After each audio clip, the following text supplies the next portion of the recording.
ইয়া বানি আদামা ইম্মা ইয়াতিয়ান্নাকুম রুসুলুম মিনকুম ইয়াকুসসুনা আলাইকুম আয়াতি। আল্লাহ পাক বলেন, হে বনি আদম সন্তান, ইম্মা ইয়াতিয়ান্নাকুম রুসুলুম মিনকুম, তোমাদের কাছে তোমাদের মধ্য থেকে রাসূল পাঠিয়েছিলাম, ইয়াকুসসুনা আলাইকুম আয়াতি, আমার আয়াতগুলো তারা তেলাওয়াত করে করে তোমাদেরকে শুনিয়েছে, বর্ণনা করে। এখান থেকে কয়েকটা শিক্ষা আমরা আগে নেই, তারপরে বাকিটা। 3 নম্বরে পেয়েছিলাম, কোন আয়াত থেকে যদি আপনি কথা বলেন, ওই সূরার নামকরণ কিভাবে হয়েছে, ওই কোন সূরা থেকে, এইটা আগে জনগণকে জানাবেন। আমরা যেহেতু সূরা আরাফ থেকে আলোচনা করছি, আরাফ শব্দের শাব্দিক অর্থ হচ্ছে জান্নাতি আর জাহান্নামী মানুষের ঝগড়ার স্থান। 2 নম্বর ব্যাখ্যা, আরাফ মানে জাহান্নাম আর জান্নাতের মাঝখানে একটা প্রাচীর, একটা দেওয়াল। নবীজি বলেন, এখানে আল্লাহ কিছু মানুষকে বসিয়ে রাখবে, অবাইনাহুমা হিজাব ওয়া আলাল আরাফি রিজালুন ইয়ারিফুনা কুল্লাম বিসিমাহুম ইলা আখিরি আয়াত। রব্বুল আলামিন বলেন, তাদের মাঝখানে একটা হিজাব বা পর্দা দেওয়া থাকবে, যেটা প্রাচীর বা দেওয়াল বলা হয়। কিছু মানুষকে আল্লাহ ওখানে বসাবে, ওদেরকে আল্লাহ জান্নাতেও দেবে না, জাহান্নামেও দেবে না। হাদিসের শেষ পর্যন্ত আমি পড়ে দেখেছি, কোথায় দেবে এ কথা আর নেই। এখন আমার প্রশ্ন, সাহাবী এই প্রশ্নই করেছিলেন, হে নবী, এদেরকে আল্লাহ জান্নাতে দেবে না কোন কারণে? নবীজি ব্যাখ্যা করতে গিয়ে বলেছিলেন, সাহাবী, এদের জীবনে সব ভালো ছিল, কিন্তু মা বাবার সাথে সম্পর্ক ভালো ছিল না। ঝিনাইদহ বাসী এটা পড়লে আমার কেমন যেন ভয় লাগে। বাংলাদেশে আমরা বহু সন্তান এমন আছি, সব আমাদের ভালো, কিন্তু মা বাবার সাথে সম্পর্ক আমরা ভালো করতে পারছি না। কথা বলেন না কেন? এই জায়গায় যারা সব চাইতে বড় বাধা, আমার মা বাবার সাথে আমার সম্পর্কটা খারাপ করার পেছনে, আমি তো কয়েকটা মানুষকে খুঁজে পেয়েছি, দেখেন তো আপনার সাথে মেলে কিনা। 1 নম্বরে আমার শাশুড়ি, 2 নম্বরে আমার বউ। তাই বলে আমারটা না, ওইটা বলে আমি মায়ের খাবো?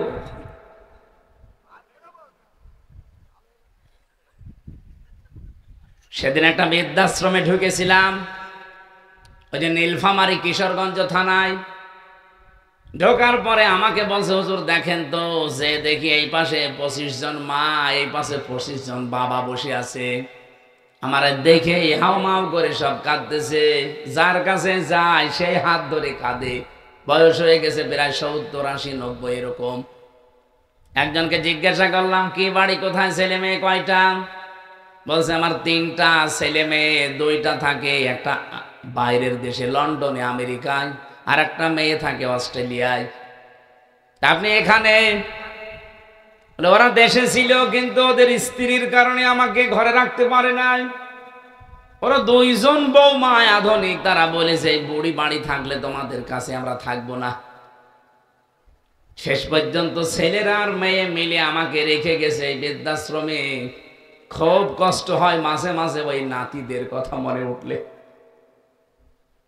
এই বয়সটা একটু নাতি নাত করে যারা থাকবে, তাদের নিয়ে একটু খেলাধুলা আনন্দ করব, অথচ এই নিঃসঙ্গ জীবনে পড়ে আছি। এখন শুধু গণনা করছি আল্লাহ কবে আজরাইল পাঠাবে। এই মেয়েটা যাদের দোষ দিল, আমি তো শুধুমাত্র এই মেয়েটা দিয়েছে দোষ তা বলছি না, বাস্তবে এটা হচ্ছে কিনা বলেন তো? যে মা বাবা এত কষ্ট করে আপনাকে এই 25 বছর 30 বছর পর্যন্ত লালন পালন করেছে, অথচ সেই মা বাবাকে বিয়ের কিছুদিন পরে আমরা অনেকে আলাদা করে দেই, বৃদ্ধাশ্রমে রেখে আসি, এমনকি পালাপালি করে খাওয়াই।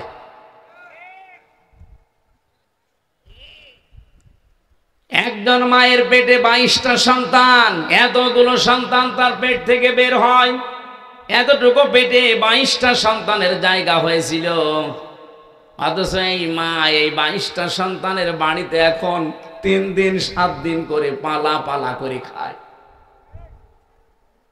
আরে ভাই, আপনার তো আরো খুশি হয়ে তাকে নিজের কাছে রাখার জন্য প্রতিযোগিতা করা দরকার, লটারি করা দরকার। প্রত্যেকেই যদি এই লটারি করতো, আমার মনে হয় মা কারো ভাগে না, সারা জীবন একজনের ভাগেই চলে যেত। আমরা পারছি না। আপনি জান্নাতে যেতে পারবেন না, এই জায়গায় দাঁড়িয়ে থাকবেন। আপনার নামাজ ছিল, রোজা ছিল, পর্দা ছিল, ভালো ব্যবহার ছিল, মা বাবার সম্পর্ক আপনি ঠিক রাখেন নাই। আল্লাহ, তুমি আমাদেরকে এই সমাজে এরকম অবস্থা থেকে বাঁচাও, বলেন আমিন। বিশ্বনবী বলেন এদেরকে আল্লাহ জান্নাতেও দেবে না। সাহাবী বলেন হুজুর জান্নাতে দেবে না কেন? নবীজি বলেন জান্নাতে দেবে না এ কারণে, জাহান্নামে দেবে না। এরা সব কিছু হয়তো কম বেশি অনেক কিছু দুনিয়ায় করেছে, একটা কাজ তাদের জীবনে অ্যাক্টিভ ভাবে ছিল, তারা ইসলামকে প্রতিষ্ঠা করার জন্য আন্দোলন করত। আজ বাংলাদেশ জামাত ইসলামী যেটা করছে, ইসলামকে প্রতিষ্ঠা করার জন্য না শুধু ক্ষমতায় যাওয়ার জন্য। আপনি যতই উল্টা পাল্টা চিন্তা করেন, আপনি খারাপ, তাই আপনার চিন্তাও খারাপ। কিন্তু যারা অ্যাক্টিভ জামাত ইসলামী বাংলাদেশে যোগ দিয়েছে, কসম আল্লাহর, এরাও যদি মনে করে না একমাত্র শুধুমাত্র কেবলমাত্র আমার ক্ষমতায় দরকার, ক্ষমতা দরকার আমার, এই জন্যে আমি এই চেয়ারে বসে ভালো কাজের আঞ্জাম দিতে চাই। কারণ আমি এতদিন দেখেছি এখানে যারা বসেছে, এখানে অবৈধ কাজই বেশি হয়েছে, দুর্নীতি বেশি হয়েছে। কিন্তু কয়েকটা মানুষকে তো দেখলাম যারা চেয়ার পাওয়ার পরেও নির্ভেজাল ছিল। মাওলানা মতিউর রহমান নিজামী, কথা বলেন। আমরা তো এই জন্যে চাচ্ছি, এই সমাজটাকে যদি এখনো পরিবর্তন করতে চান, ইসলামকে আজ জায়গা মতো পৌঁছিয়ে দেওয়া লাগবে। কোরআন শরীফে সবচাইতে বেশি যে আয়াতটা আমরা পড়ি, জানি, শুনি, তার নাম তা'মুরুনা বিল মারুফ তানহাউনা আনিল মুনকার। আল্লাহ বলেন ভালো কাজে আদেশ দাও, অন্যায় কাজে নিষেধ করো না। এটা বাংলা অর্থ হয়নি। তা'মুরুনা বিল মারুফ, তোমরা আদেশ করবা পরিচিত কাজের, তানহাউনা আনিল মুনকার, তোমরা অন্যায় কাজে বাধা দিবা, প্রতিবন্ধকতা সৃষ্টি করবা। বাংলার মুসলমানেরা কথা বললে শুধু রাজনীতি মনে হয় আপনার কাছে, কথা বললে আপনার কাছে ধান্দাবাজি মনে হয়। বলেন তো আজ 54 বছরে ভালো কাজ বলেন, পরিচিত কাজ বলেন যেগুলো, এগুলো কি আদেশের জায়গায় আছে? নেই। এটা অনুরোধের জায়গায় আমরা নিয়েছি। এটা যদি আদেশের জায়গায় রাখতাম, আল্লাহর কসম এই দেশে কেউ সাদাবাজি করে টিকে থাকতে পারতো না। এই জন্য আহ্বান জানাচ্ছি, আশার সঞ্চার করতে চাই। যদি সাদাবাজ মুক্ত দেশ চান, যদি আগামীতে মিথ্যা মামলা, মিথ্যা সাক্ষী নিয়ে সারা জীবন জেলে থাকতে না চান, যা করেছেন করেছেন, ফিরে আসেন। বাংলাদেশ জামাত ইসলামীর পতাকা তলে ফিরে এসে দিনকে আজ বিজয় করে জায়গা মতো পৌঁছিয়ে দেন। কোনো দিন এই দেশে মিথ্যা মামলা, মিথ্যা সাক্ষী আপনার বিপক্ষে আর কেউ দেবে না। আমি গ্যারান্টি দিচ্ছি, দেবে না। আপনি ইসলামকে জায়গা মতো একটু পৌঁছিয়ে দেন। 300 এমপি দেওয়া লাগবে না, মাত্র 151 জন এবার পাঠান। আমি তো সারা বাংলাদেশে স্পিকারই চালাচ্ছি যে 151 জন যদি সত্যি এবার কোরআন বুকে নিয়ে যেতে পারে, 5 বছর লাগবে না, মাত্র 2 বছরেই বাংলাদেশ মিনি জান্নাত হয়ে যাবে।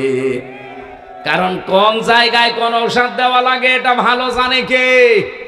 বলেন বলেন। সাদাবাজি করা, সাদাও থাকবে না, বাজিও থাকবে না। চুরি এমন ঔষধ আল্লাহ দিয়েছে, চোর পুরুষ হোক নারী হোক, যদি সাক্ষ্য প্রমাণে ধরা পড়ে কোনো বিচার লাগবে না, হাত কেটে দেন। এ বাংলাদেশে চোর মুক্তই করতে পারে না। কেউ বলে আমি চোরের খনি পেয়েছি। চোর মুক্ত বাংলাদেশ তৈরি করার জন্য একটা ফর্মুলা শুধু আমরা প্রয়োগ করব সামনে। বাংলাদেশে 2-5 বছর না, 2 দিনে চোর মুক্ত হয়ে যাবে। কারণ কোন জায়গায় দুর্বলতা, কোন ঔষধ দেওয়া লাগবে এটা ভালো জানে কে? বলেন তো।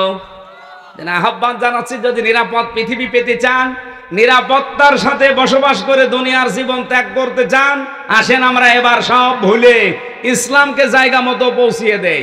যদি দিতে না পারেন আর নিরাপদে থাকতে পারবেন না, আপনিও ওলিউল্লাহ মুকাদ্দাসের মতো গুম হয়ে যাবেন। হ্যাঁ, কথা বলেন না কেন? ব্যারিস্টার আরমানের মতো গুম হয়ে থাকবেন 8 বছর, আমান আজমির মতো 10 বছর গুম হয়ে থাকবেন। সামনে পরিবেশ কিন্তু আসবে যদি ইসলাম না যায়। শুধু ঠিক ঠিক করে পর্যন্ত শেষ করে দেবেন না। এবার ময়দান আসতেছে, হয় বদরের ময়দান নাই উহুদের ময়দান। বদরের ময়দানে যুদ্ধ হয়েছিল নিজের আপন বাবার সাথে আপন ছেলের, জামাইয়ের সাথে স্ত্রীর। এই কথা বলেন না কেন? এবারও সেই যুদ্ধের ময়দান আসতেছে শুধু ইসলামের জন্য। এবার দেখবেন আপনার বাবা আপনার বিরুদ্ধে চলে যেতে পারে, আপনার বউ আপনার বিরুদ্ধে চলে যেতে পারে, কিন্তু আমরা এবার ময়দানকে বদরের ময়দান মনে করবো ইনশাআল্লাহ।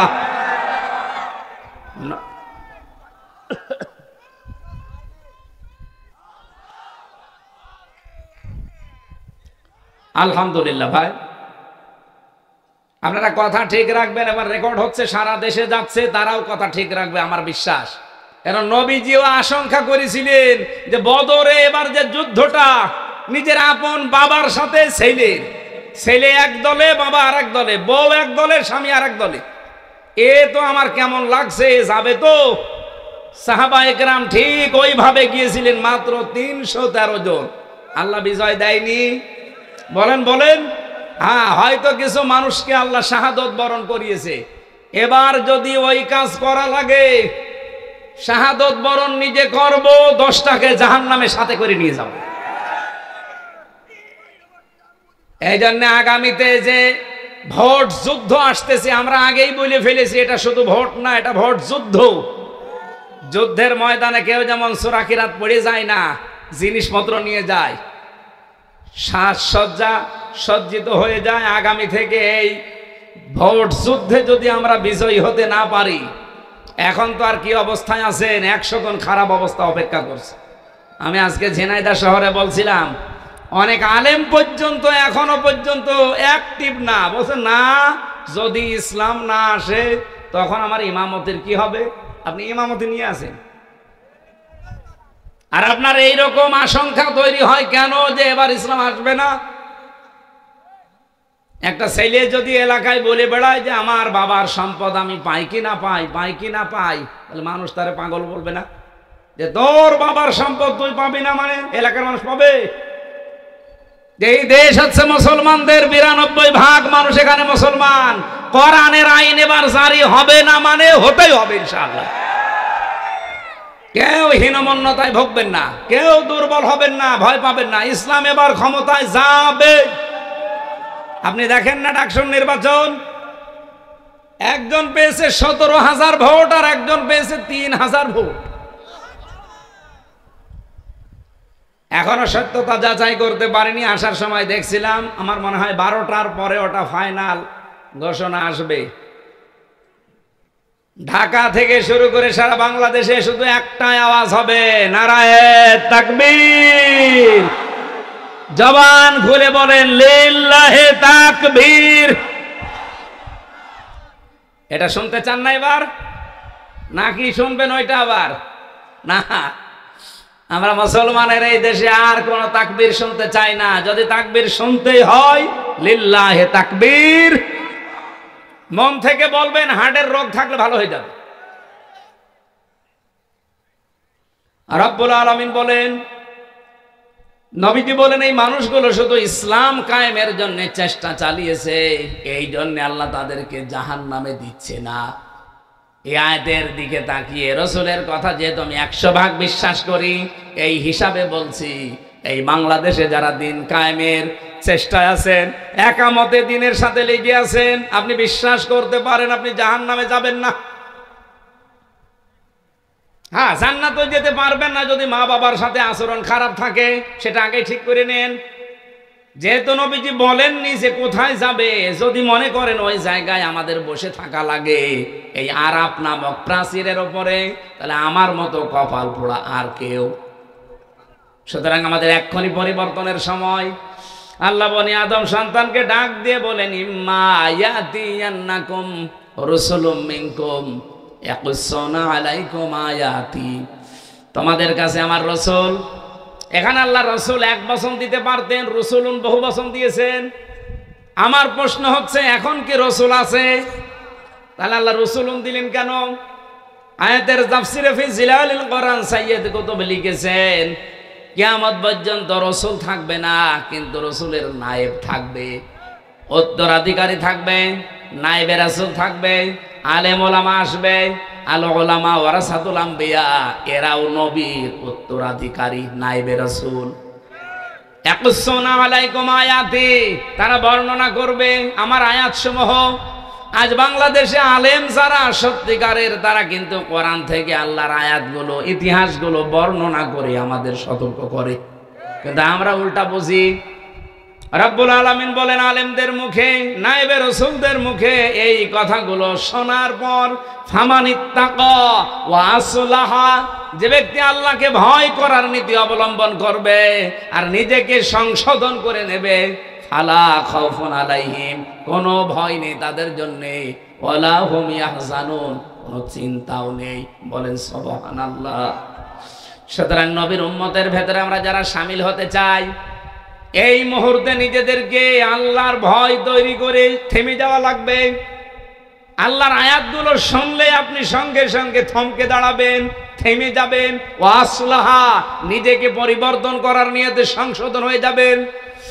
নবীজির হাদিস পড়েছিলাম, কুল্লু উম্মতি ইয়াদখুলুনাল জান্নাহ, আমার প্রতিটি উম্মত জান্নাতে যাবে, ইল্লা মান আবা, শুধু আবা বাদ দিয়ে। সাহাবী প্রশ্ন করলেন, মান হিয়া আবা, আবা কি?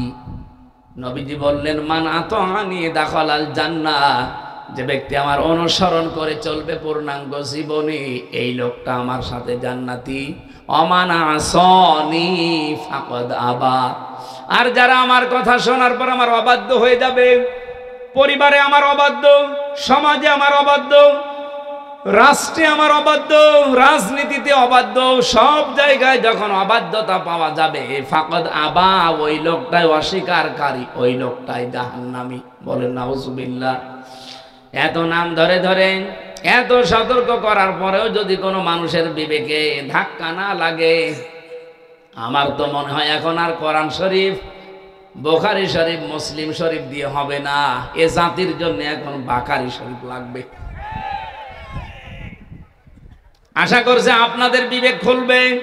আপনি এখন থেকেই নিজেকে সংশোধন করার জন্য এই মুহূর্তে সিদ্ধান্ত নেন। দুনিয়া কিন্তু পুরাটা ধোঁকা, একেবারে বাস্তব বলছি। পুরা জীবনের পুরাটা আমার আল্লাহ কোরআনে তুলে ধরেছেন। ইয়ালামু আন্নামাল হায়াতুদ দুনিয়া লাইবু ওয়া লাহবু ওয়া তাফাখুরুম বাইনাকুম ওয়া তাকাসুরুম ফিল আমওয়ালি ওয়াল আওলাদ।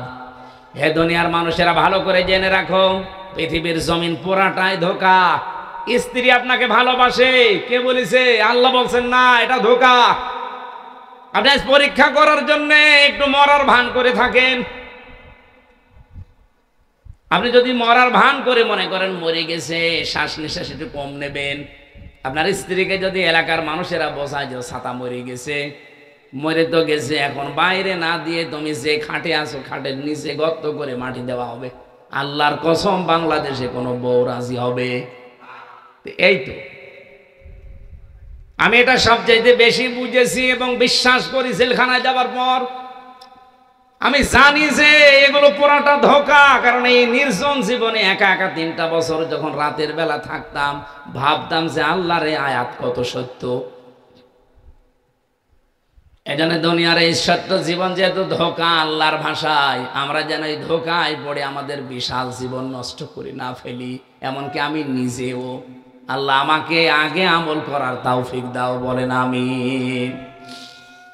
কোন সন্তানাদির পেছনে পড়ে, কোন স্ত্রী, কোন মা বাবার পেছনেও পড়ে আপনি এমন কোন কাজ করতে যাবেন না যেটার দ্বারা আপনার আখিরাত নষ্ট হয়ে যায়। ইয়া আইয়ুহাল্লাযীনা আমানু লা তুলহিকুম আমওয়ালুকুম ওয়ালা আওলাদুকুম আন যিকরিল্লাহ। এই ইমানদার বলে যারা দাবি করো তাদেরকে বলছি, সন্তানাদি আর সম্পদাদি এগুলো যদি তোমাদেরকে আল্লাহর বিধান থেকে, তার জিকির থেকে, স্মরণ থেকে দূরে সরিয়ে দেয়, অমাইয়া ফাল তালিকা ফাউলাইকা হুমুল খাসিরুন, যারা এরূপ করবে আল্লাহ বলেন এরাই ক্ষতিগ্রস্ত। বলেন নাউজুবিল্লাহ। উলাইকা যেহেতু আল্লাহ দিয়েছেন, আমরা যেন এর ভেতরে কেউ পড়ে না যায়।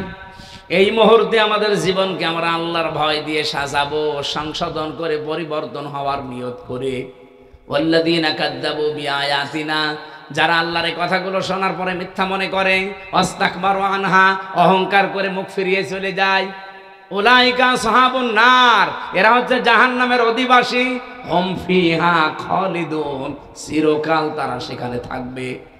এরপরে আল্লাহ ঘোষণা দিয়েছেন উলাইকা ফামান আযলামু মিম্মান ইফতারা আলাল্লাহি কাযিবান আও কাযযাবা বিআয়াতি।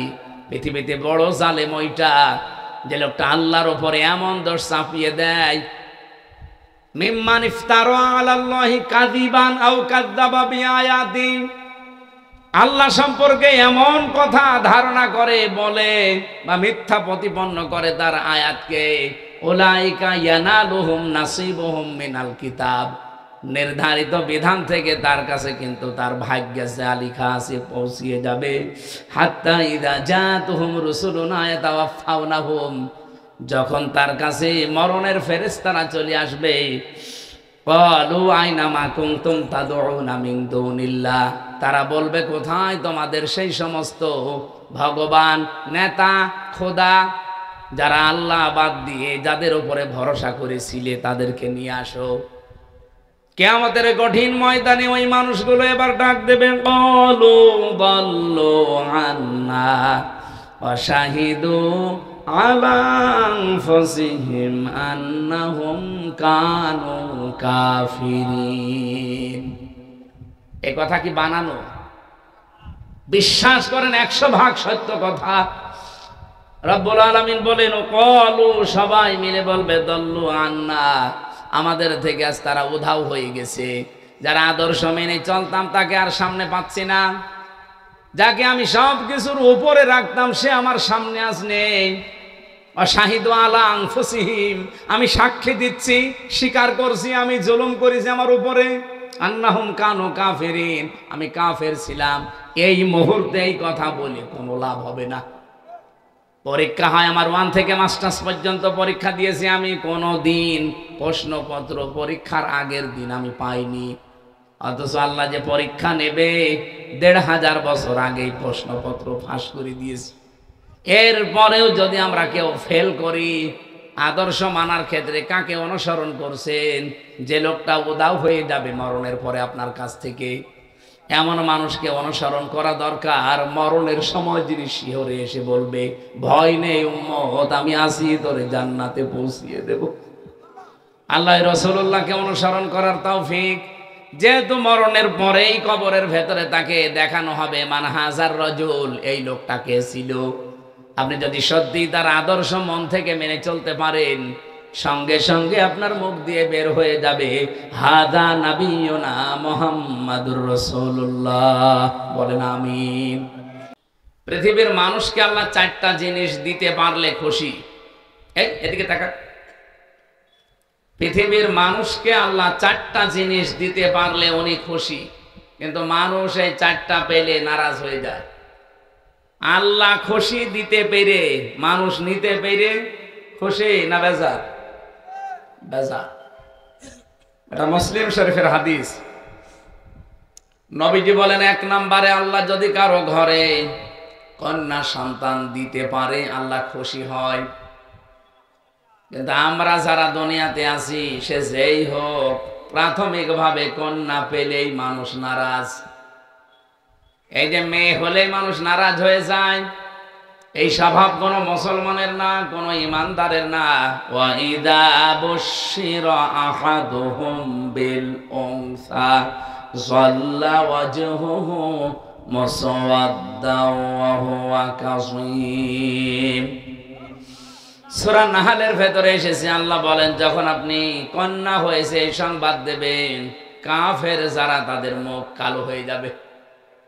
তাহলে কন্যা হয়েছে, কথা বললে মুখ কালো হয় কাদের? আর বাংলাদেশে কালো হয় কাদের?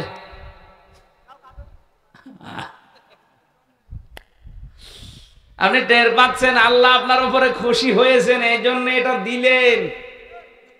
নবীজি বলেন আল্লাহ পাক যদি কাউকে একটা কন্যা দেয়, সে যেন বিশ্বাস করে আল্লাহ তার জন্য একটা জান্নাত বরাদ্দ করে রেখেছেন। কিন্তু কি বললাম? কিন্তু কি?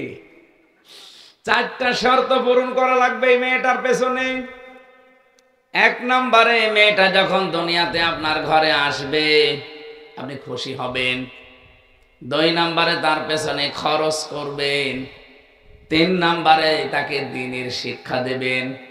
4 নম্বরে, সৎ পাত্র দেখে পাত্রস্থ করবেন। আল্লাহ পাক শুধু জান্নাত না, ইলা ইয়াউমিল কিয়ামা, কিয়ামত পর্যন্ত তার রহমত আপনার সাথে রাখবে।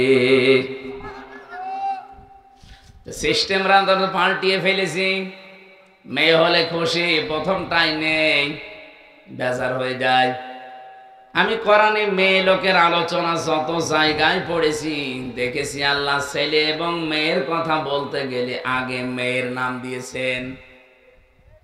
ইয়াখলুকু মা ইয়াশাউ ইয়াহাবু লিমান ইয়াশাউ ইনাসা ওয়া ইয়াহাবু লিমান ইয়াশাউ যুকুর ইলা আখিরি আয়াত। সূরা শূরা এসেছে, তিনি সৃষ্টি করেন, যাকে ইচ্ছা কন্যা দেন, যাকে ইচ্ছা পুত্র দেন। আপনি চিন্তা করে দেখেন, আল্লাহ আয়াত শুরু করার প্রথমেই মেয়ে লোকের নাম নিলেন। আল্লাহ যাকে ইচ্ছা মেয়ে দেন, যাকে ইচ্ছা ছেলে দেন। কেন আল্লাহ আগে যাকে ইচ্ছা ছেলে দেন মেয়ে দেন বলতে পারতেন না? মুফাসসির বলেন আল্লাহ মেয়ের নাম আগে নিয়েছে এই জন্যে আল্লাহ পাক নিজেই মেয়েদের পক্ষে। বলেন সুবহানাল্লাহ। বিশ্বনবী জানিয়েছেন, এই পৃথিবী আমার কাছে কিছুই ভালো লাগে না, 3টা জিনিস আমার কাছে প্রিয়, ভালো লাগে, পছন্দ হয়। 1 নম্বরে নামাজ, 2 নম্বরে সুগন্ধি, 3 নম্বরে মেয়ে মানুষ। এখানে মেয়ে লোক বলতে গিয়ে নবী ইমরাতি একালিফ টান দিয়েছেন। মেয়েদের ভেতরে আমার কাছে ভালো লাগে, পছন্দ হয়, মায়া লাগে আমার নিজের স্ত্রী। আমাদের কাছে অনেকের নামাজ ভালো লাগে, অনেকের কাছে সুগন্ধি ভালো লাগে, অনেকের কাছে স্ত্রীও ভালো লাগে, নিজেরটা ছাড়া অন্যেরটা। নাউজুবিল্লাহ। মানে আজ যে পরকীয়া প্রেম হচ্ছে কি এমনি হয়? নিজেরটা ছাড়া অন্যেরটা যখন বেশি ভালো লাগে তখনই তো মানুষ লাইন করে। কথা বলে না কেন? এলাকায় আছে কিনা জানি না, যদি থাকে এই মুহূর্তে আপনি তওবা করা লাগবে। যারা এরকম লাইনে আছেন এই মুহূর্তে এটা বাদ দেওয়া লাগবে, নয়তো আস্তে আস্তে আপনার চেহারার যে এর ভেতরে যে নূর আল্লাহ দিয়েছে, যারা পরকীয়া প্রেমে লিপ্ত থাকে তাদের চেহারার নূর নষ্ট হয়ে যায়। 2 নম্বরে তাদের রিস্কের বরকত আল্লাহ কমিয়ে দেয়। 3 নম্বরে এই লোকটা যখন মারা যাবে ঈমান পাবে না, বেঈমান হয়ে মরবে। এত বড় ভয়ঙ্কর কথাগুলো শোনার পরে কারা এই পাপ ছেড়ে দিতে রাজি আছেন? হাত তোলেন তো। 2 হাত তুলেছো তুমি, দাড়িওয়ালা মানুষ, লজ্জা থাকা দরকার। কার সাথে লাইন আছে জিজ্ঞেস করেন তো। আমার মনে হয় ভাবির সাথে লাইন আছে। না না, আমি হাসির জন্য বলি না। আপনি 1 হাত তুলতে পারতেন, তাও হালকা, ও 2 হাত তুলেছে এইভাবে।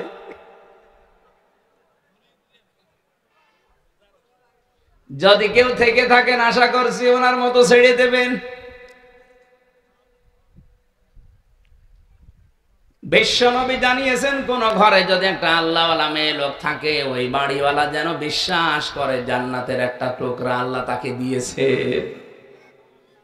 এখানে যারা বাবা আছি, মেয়ের বাবা, এই যে 4টা কথা বললাম, যেটা করলে কিয়ামত পর্যন্ত, শুধু ইলা ইয়াউমি, ইলা দুনিয়া পর্যন্ত নবী দেননি, ইলা ইয়াউমিল কিয়ামা, কিয়ামত পর্যন্ত আল্লাহর দয়া রহমত তার উপরে থাকবে। তাহলে 1 নম্বরে আপনি খুশি হবেন, 2 নম্বরে তার পেছনে আপনি খরচ করবেন সাধ্য মতো, 3 নম্বরে তাকে দিন শেখাবেন, 4 নম্বরে তাকে সৎ পাত্র দেখে পাত্রস্থ করবেন। যদিও বাংলাদেশে মেয়েদের বিবাহের বয়স ধরা হয় 18 বছর, কিন্তু কোরআন হাদিস অনুযায়ী মেয়েদের বিবাহের বয়স ধরা হবে যেই দিন তার শরীর খারাপ হবে ওই দিন থেকে। এটা 10 বছরে, 12 বছরে, 15 বছরে, 18 বছরে হতে পারে। সম্মানিতা মা বোন যারা বসে আছেন, এখানে একটা মাসলা বলি। অনেকেই বেহুশ আছেন, এ বিষয়ে কোনো খবর নেই, হুঁশ নেই। নামাজ কিন্তু ফরজ, রোজা কিন্তু ফরজ। অনেকে হেলায় খেলায় নষ্ট করে নামাজও শুরু করে, রোজাও রাখে, কিন্তু একেবারে মধ্যম বয়সে না। মেয়েদের যেই দিন শরীর খারাপ হবে ওই দিনের পর থেকেই পবিত্র হয়ে তার নামাজ যে আরম্ভ হয়ে গেল জীবনে, রোজা যে আরম্ভ হয়ে গেল, কোনোদিন সে আর এগুলো ছাড়তে পারবে না। শুধু মাসে 3 দিন, 5 দিন, 7 দিন, 10 দিন বাদ দিয়ে ওর জীবনে নামাজও বাদ নেই, রোজাও বাদ নেই। কথা বোঝা গেছে? এ মাসলাটা যারা জানতেন না আজকে থেকে আমল করবেন। আপনার মেয়ে যদি 10 বছরে বা 12 বছরে, 15 বছরে শরীর খারাপ হয়েছে, আপনার স্ত্রী তো জানে, ওর পরে কোনোদিন যেন এই মেয়েটা আর ফরজ নামাজ বাদ দিতে না পারে। যদি হেলায় খেলায় নষ্ট হয়ে যায়, আপনার আমল নামায় কবিরা গুনাহ উঠতে থাকবে। এই যে নামাজ পড়লো না আপনার এই মেয়েটা, বালেগা হওয়ার পরেও কিয়ামতের দিন এই মেয়েটাকে যখন সর্বপ্রথম আল্লাহ তুলবে, আপনারা জানেন সবাই, আউয়ালু মা ইউহাসাবু বিহিল আবদু ইয়াউমাল কিয়ামাতিস সালাহ। কিয়ামতের দিন আল্লাহ তার সামনে দাঁড় করিয়ে সর্বপ্রথম নামাজের হিসাব নেবেন। এই মেয়েটাকে যখন জিজ্ঞাসা করবে, তোমার শরীর খারাপ হয়েছিল 13 বছর বয়সে, আর নামাজ আরম্ভ করেছো 20 বছর বয়সে, এই 7টা বছর যে নামাজ পড়ো নাই, কার আন্ডারে ছিলে? এই মেয়েটা নির্দ্বিধায় ওই দিন কিন্তু আপনার দোষ দেবে। কথা বলেন না কেন? নির্দ্বিধায় বলবে, ওয়াকালাল্লাযীনা কাফারু রাব্বানা আরিনাল্লাযাইনি আযাল্লানা মিনাল জিন্নি ওয়াল ইনস নাজআলুহুমা তাহতা আকদামিনা লিয়াকুনা মিনাল আসফালিন। সূরা হামিম সাজদার 29 নম্বর আয়াতে এসেছে, রব্বুল আলামিন বলেন, কাফেরেরা ওই দিন বলবে, রব্বানা, হে আমাদের প্রতিপালক, আরিনা, আমাদেরকে দেখান, আদাল্লানা মিনাল জিন্নি ওয়াল ইনস, ওই সমস্ত জিন আর মানুষদের যারা দুনিয়া নষ্ট করেছিল, যারা নিজেরা হেদায়ের উপরে চলতো, আমাদেরকে চালাতো না, ওদেরকে ডাক দেন। এখানে ডাক দেন বলতে ডাক দেওয়া হবে সর্বপ্রথম তার গার্জিয়ান, মা আর বাবা, বড় ভাই, এদেরকে।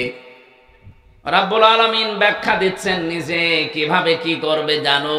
এই সন্তানটা মাকে আর বাবাকে দেখার পরে বলবে, কাছে আসেন। নাজআলহুমা তাহতা আকদামিনা, আল্লাহ কদম দিতে পারতেন, আকদাম বহু বচন দিয়েছেন। আপনার এই আদরের মেয়েটা, আপনার আদরের ছেলে আপনাকে ডাক দিয়ে নিচে ফেলবে আর মুখের উপরে জোড়া লাথি দেবে। আপনার মেয়ের বয়স এখন 17 বছর, আমার জাদু ঘুমাচ্ছে, ঘুমা কর, নামাজে দরকার নেই এখন, অথচ এই জাদু আপনার মুখে জোড়া লাথি মারবে। আমি এটা বানালাম না, বলেন? এখানে হাজারো মানুষ আমরা এরকম চরিত্রের আছি। বহু মানুষ আমি জানি, ছেলেকে মেয়েকে মহব্বতে ভালোবাসায় ফজরের নামাজে ডাকতে চায় না, এমনকি এমন বউ আছে ডাক দিলে আবার রাগ করে। না, অতটুকু মানুষের আবার নামাজ কিও, ঘুমাচ্ছে ঘুমাক, সকালে প্রাইভেট আছে, প্রাইভেটে আগে হয়ে গেল। মুয়াজ্জিন সাহেব যে কিছুক্ষণ আগে ডাক দিয়ে গেল, আসসালাতু খায়রুম মিনান নাওম, এই ঘুমের চাইতে নামাজ উত্তম। মুয়াজ্জিন কি বলেছে সালাতু খায়রুম মিনাল প্রাইভেট বলেছে? আপনি কোন কারণে ঘুমাচ্ছেন? আশা করছি যাদের মেয়ে আপনি খোঁজ নেবেন, যদি আপনি দেখেন আপনার স্ত্রীর কাছ থেকে খোঁজ খবর নিয়ে যে আপনার মেয়ে অন্তত এখন 15 বছর 14 বছর থেকে তার শরীর খারাপ আরম্ভ হয়েছে, কোনো ছাড় নেই, নামাজ তাকে পড়তেই হবে, নয়তো ওই মেয়ের কারণে কিয়ামতের দিন শেষে আবার জাহান্নামে শুধু যাবেন না, লিয়াকুনা মিনাল আসফালিন, বলবে আল্লাহ একে তো জোড়া লাথি মুখে দেব, আমি যেখানে যাই ওকে সেখানে নিয়ে যাব। আসফালা সাফিলিন ইসমে তাফজিলের সিগা, এত নিচে জাহান্নামে নিয়ে যাব যার নিচে আর কেউ যায় না। কে বলবে এটা? আপনার আদরের এই 14 বছরের মেয়েটা। বলেন নাউজুবিল্লাহ। নবীজি এজন্যই জানিয়েছেন মেয়ে যখন আসবে খুশি হবা, কারণ 4 জন ফেরেশতার সঙ্গে সঙ্গে ওই ঘরের ভেতরে এসে বলে এই দুর্বল দেহটা একটা দুর্বল দেহ থেকে বের হয়ে এসেছে, এই মেয়েটাকে যা আদর করবে, দিন শেখাবে, সৎ পাত্রে পাত্রস্থ করতে পারবে, কিয়ামত পর্যন্ত আল্লাহর রহমতের ফেরেশতাদের দোয়া তার সাথে থাকবে। এই জন্য আল্লাহ কোনো বাড়িতে যদি মেয়ে দেয় আল্লাহ খুশি। আল্লাহ বলেন আমি আরেকটু যখন খুশি হয় ওই বান্দার উপরে, তখন তাকে রোগ আর ব্যাধি দেই, অথচ এইটা পেলে আমরা নারাজ। আপনি কি জানেন আপনার শরীরে ফোট বের হয়? এই ফোট বের হওয়ার কারণে আপনার পাপ মাফ হয়। শরীর যে গরম হয়, জ্বর হয়, এই জ্বরের কারণে আপনার গোনা মাফ হয়ে যায়।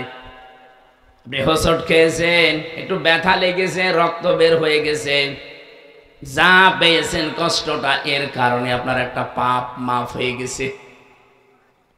এই জন্য মমিনের কাছে যদি রোগ আর ব্যাধি আসে, আল্লাহ বলেন আমি তার উপর আর একটু বেশি খুশি, এই জন্য তাকে মাফ করার এই চিন্তা। কিন্তু আমরা নারাজ হই অনেকে। 3 নম্বরে আল্লাহ বলেন আমি যদি আর একটু বেশি খুশি হই এই বান্দার উপরে, তখন তার বাড়িতে আমি মেহমান পাঠাই। কিন্তু এখানে আমরা যারাই আছি, যে আছি না কেন, মানুষের যে আচরণ স্বভাব সুলভ, মেহমান দেখলে খুশি হওয়া দূরের কথা, অধিকাংশ মানুষ নারাজ। আল্লাহ বলেন আমি মেহমান পাঠালে একটু বেশি খুশি হই, আর আমরা নারাজ হয়ে যাই। 4 নম্বরে যখন বান্দার উপরে একেবারে খুব বেশি খুশি হয়ে যায়, ফাইনাল, তখন আমি সেই এলাকায় বৃষ্টি নাজিল করি। সিস্টেম অপর পৃষ্ঠায় দেখুন, নবীজি বলেন, এটা মুসলিম শরীফের হাদিস, আল্লাহ পাক সবচাইতে বেশি রাগান্বিত হয় দুনিয়ায় 4টা কাজে, কিন্তু বান্দা বান্দি দুনিয়ায় 4 কাজ করতে পেরে খুশি। 1 নম্বরে মানুষ খুশি হয় যৌতুক পেয়ে, আর আল্লাহ নারাজ হয় এইটা দেখলে। জেনায় দায় যৌতুক নেই।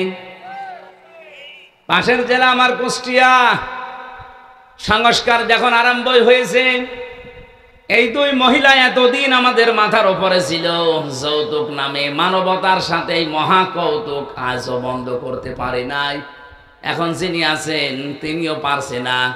আশা করছি আগামীতে ইসলাম আসলে এই যৌতুক ঝাঁটা পিটাই করে বিদায় করা হবে। এখানে মনে হয় যৌতুক খাওয়া কেউ নেই। অনেক সন্তান খেতে চায় না, বাধ্য হয় তার বাবা আর মায়ের কারণে। এ বাবা বানা এটা ডাইনি। আমার তো যতটুকু কোরআন হাদিস পড়ে আমি পেয়েছি, কেউ যদি যৌতুকের টাকা খাওয়ার ইচ্ছা করেন, এই ইচ্ছাকে দাবিয়ে রাখার জন্য আপনি নিজের পায়খানা নিজে খেয়ে ফেলবেন। কি নাউজুবিল্লাহ বলেন কেন? আপনি যদি এইটা শুনে নাউজুবিল্লাহ বলেন, পায়খানা খেলে একটা গুনাহ হয় মাত্র, আর যৌতুকের টাকা নিলে ডবল গুনাহ হয়। 1 নম্বরে কবিরা গুনাহ, 2 নম্বরে জুলুমের গুনাহ। যারা এই কাজ করছেন আপনারা বন্ধ করেন। বিশেষ করে এই যে বরযাত্রী যাওয়া মেয়ের বাড়িতে, এর মতো ছোট লোকই কাজ কারবার দুনিয়ায় আর হয় না। কোন কারণে বরযাত্রী যান? এটা এসেছে হিন্দুদের সংস্কৃতি থেকে, অথচ ইসলাম থেকে যেটা এসেছে এখানে অধিকাংশ মুসলমান এই কাজ করে না। সেটার নাম অলিমা। কি মুসলমানেরা বিয়ে করবে কি বরযাত্রী না অলিমা? এখানে কারা অলিমা করেছেন হাত তোলেন তো। এই আন্দাজে হাত তো, অলিমা বসো।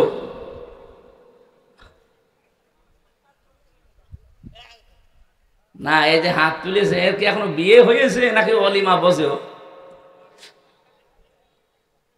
অলিমা কি ছেলের বাড়ি হয় না মেয়ের বাড়ি? হ্যাঁ, আর বরযাত্রী নিয়ে যায় কার বাড়ি? যেহেতু ইসলামে এটা নেই, আজকে থেকে এই সংস্কার ঝিনাইদহ জেলা থেকে আরম্ভ হবে ইনশাআল্লাহ। এটা বাকি 63 জেলায় ছড়িয়ে যাবে, এটা রেকর্ড হচ্ছে। আমরা আজকে থেকে এই মুহূর্তে সিদ্ধান্ত নিয়ে নিলাম, জীবনে কোনোদিন আর বরযাত্রীর দাওয়াত পেলে যাব না। কারা যাবেন না হাত তোলেন তো বরযাত্রী জীবনে? আর অনেকে হাত তুলছে না, ধান্দায় আছে।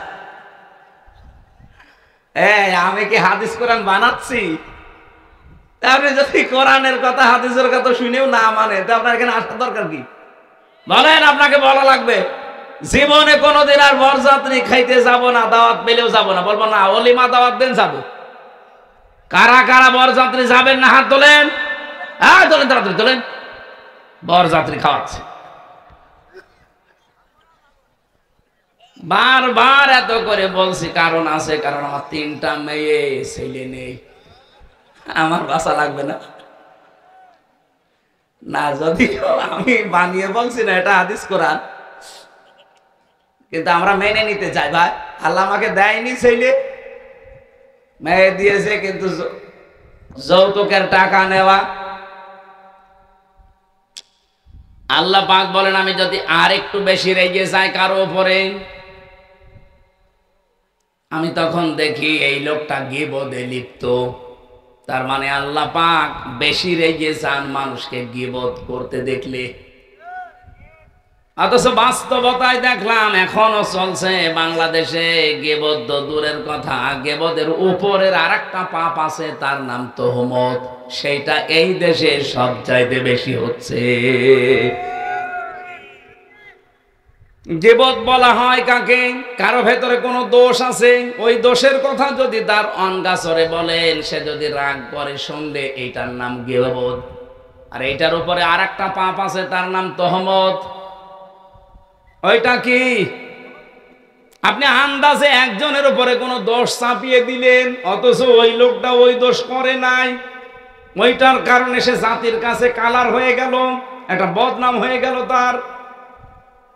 এরকম দোষ তো দেশে নেই। এই যে নির্বাচন চলছে ডাকসুতে, এমন এমন দোষ এক একজনের উপরে দিচ্ছে এক একজন, অথচ ওই দোষ তার ভেতরে নেই। শুধু রাজনৈতিক প্রতিহিংসার কারণে এই দোষগুলো অনেকের উপরে চাপানো হচ্ছে। কোরআনে কারীম জানিয়েছে, ওয়ামাইয়া কাসাবা খাতিয়াতান আও ইসমান সুম্মা ইয়ারমি বিহি বারিআন ফাকাদ ইহতামালা বুহতানা ওয়া ইসমান মুবিনা। সূরা নিসা 112 নম্বর আয়াতে আছে, রব্বুল আলামিন বলেন, দুনিয়ায় বহু মানুষ এমন আছে নিজে অন্যায় করে, নিজে অপরাধমূলক কাজগুলো করে বেড়ায়, আর এই কাজটা যখন হয়ে যায় তখন একটা নিরপরাধ মানুষের উপরে দোষটা চাপিয়ে নিজে সাধু সাজে। এটা সবচাইতে বেশি করছে, এখন আমি নাম নিলাম না, সেই লোক কে?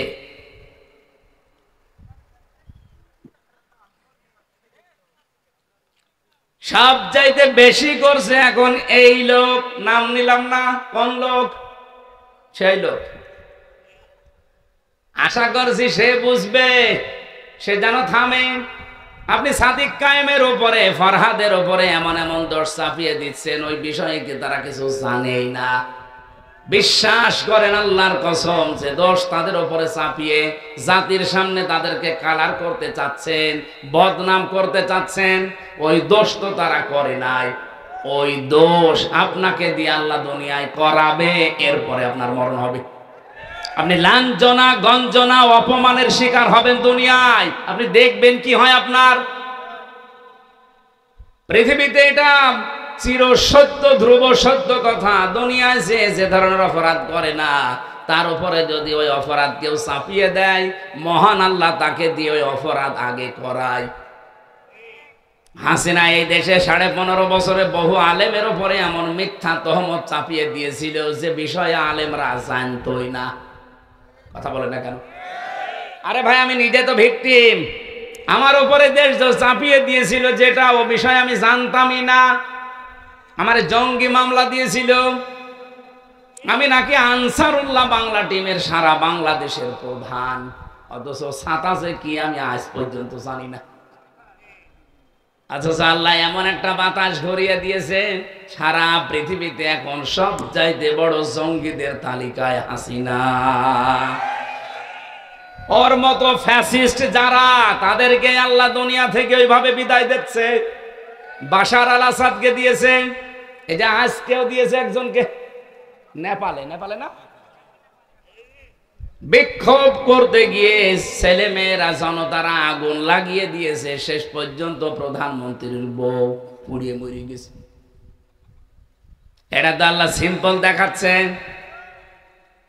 এটা কিন্তু কোরআনের কথা। দুনিয়ায় যদি কেউ কোনো অপরাধ না করে তার উপরে দোষ আপনি চাপিয়ে দেবেন, আপনাকে দিয়ে ওই দোষ আল্লাহ করাবে, নয়তো আপনার মরণ হবে না। অনেকে আবার এই জায়গায় একটা সুযোগ খোঁজে যে মরণ যদি না হয় তাহলে বেঁচে থাকতে তো পারবো। কত বড় শয়তান বলে। তাহলে আল্লাহ নারাজ হয় কখন? যখন দেখেন এই লোকটা গীবত করছে। আল্লাহ সবচাইতে রেগে যায়, এর উপরে আর একটা আছে। 3 নাম্বারটা পেয়েছি আমি। আল্লাহ পাক বলেন আমি আরো রেগে যাই যখন বান্দার উপরে দেখি এই লোকটা মিথ্যা কথা বলছে। এটা তো আর দেশে নেই। 63 বছরের জীবনে, অথচ আমাদের যিনি আদর্শ, আমি যে বললাম সাবধান, কার আদর্শ অনুসরণ করছেন প্রশ্নবোধক চিহ্ন এমনি দেয়নি। 63 বছরের জীবনে এই মানুষটা একটা মিথ্যা কথা বলেনি। সেই লোকটার জীবন চরিত্র নিয়ে আজকে আলোচনা হবে। অথচ আপনারা যারা আদর্শ মেনে আনন্দে লাফান, তার জীবনে পোড়াটাই মিথ্যা দিয়ে ভরা। ঝিনাইদহবাসী এখানে শুধু এই হাজারো মানুষ শুনছে না, এটা রেকর্ড হয়ে তামাম দুনিয়া চলছে। এখন সারা পৃথিবীর মানুষকে জানাবো, যাদের আদর্শ অনুসরণ করেন বিবেকের কাছে একটু প্রশ্ন করেন ওই লোকটা আসলে চরিত্রবান কিনা। যদিও অনেকের রাগ হয় বলে ডাইরেক্ট বলা দরকার কি, আপনি গোপন রাখতে পারেন না। না, সত্য কোনোদিন গোপন থাকে না। বাংলাদেশে এখন চরিত্রবান সত্যই মানুষ যদি ছাত্র সংগঠনে আপনি খুঁজতে চান, ইসলামপন্থী ছাত্র সংস্থা ছাড়া আপনি খুঁজে পাবেন না।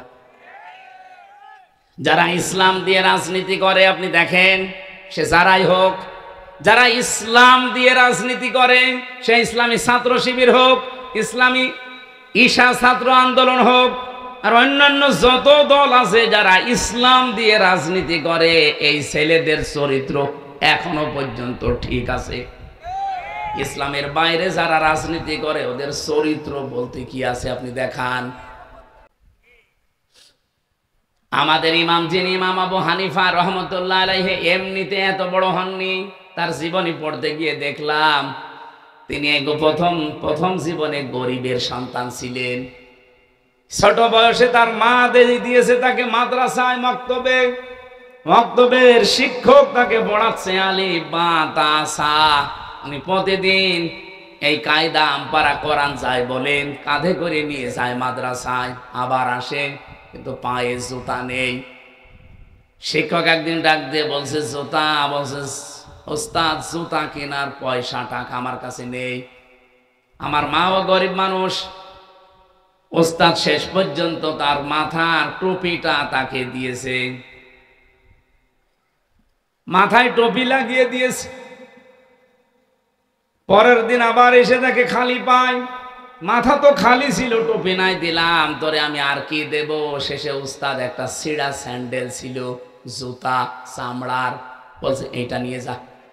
তোর যখন কিছু নেই এইটা পাই দিয়ে অন্তত আসবি।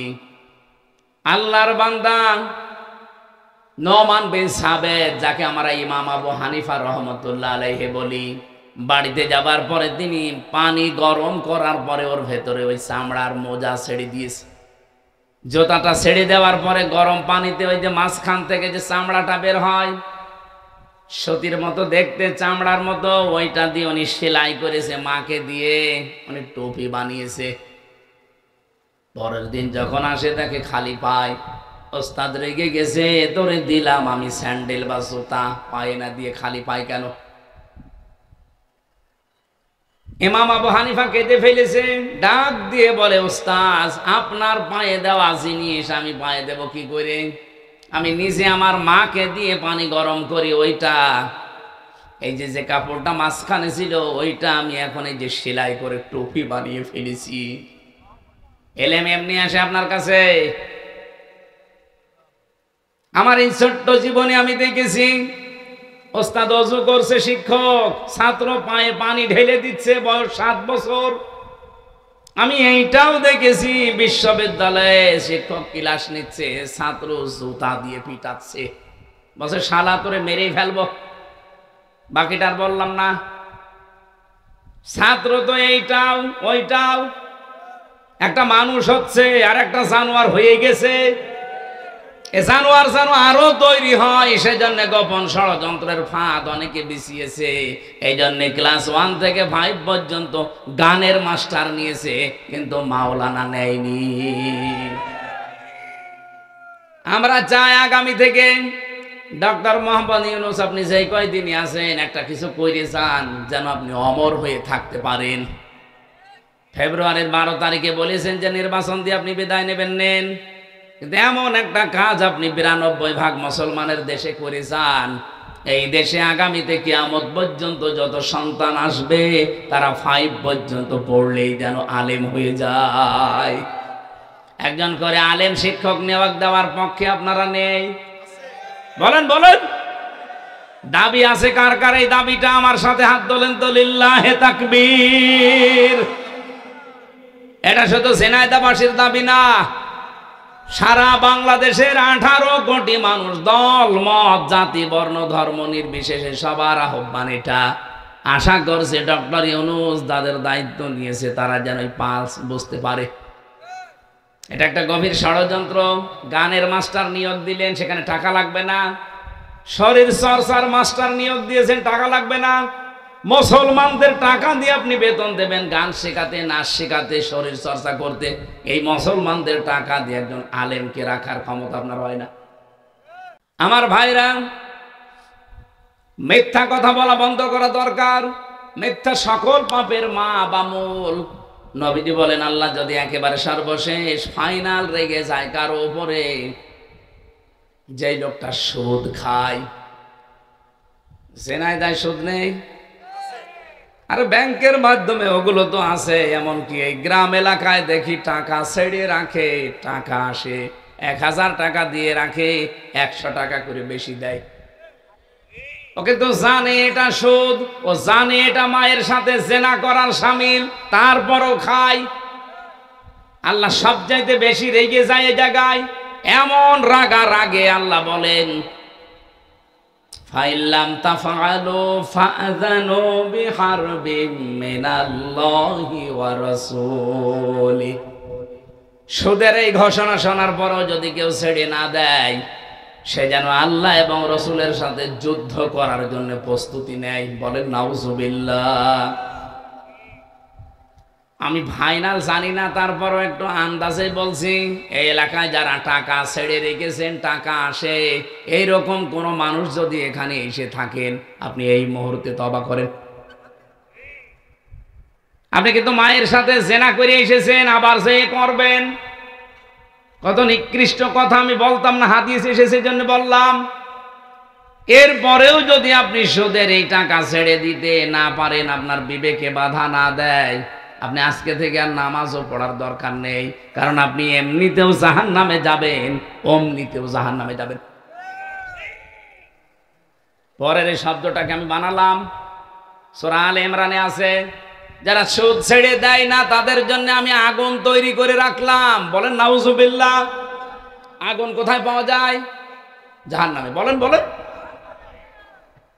মুসলিম শরীফের যে হাদিসটা দিয়ে আরম্ভ করেছিলাম, 4টা কাজে আল্লাহ সব চাইতে বেশি খুশি, কিন্তু পৃথিবীর মানুষ নারাজ। আর 4টা কাজে আল্লাহ সব চাইতে বেশি নারাজ, পৃথিবীর মানুষ খুশি।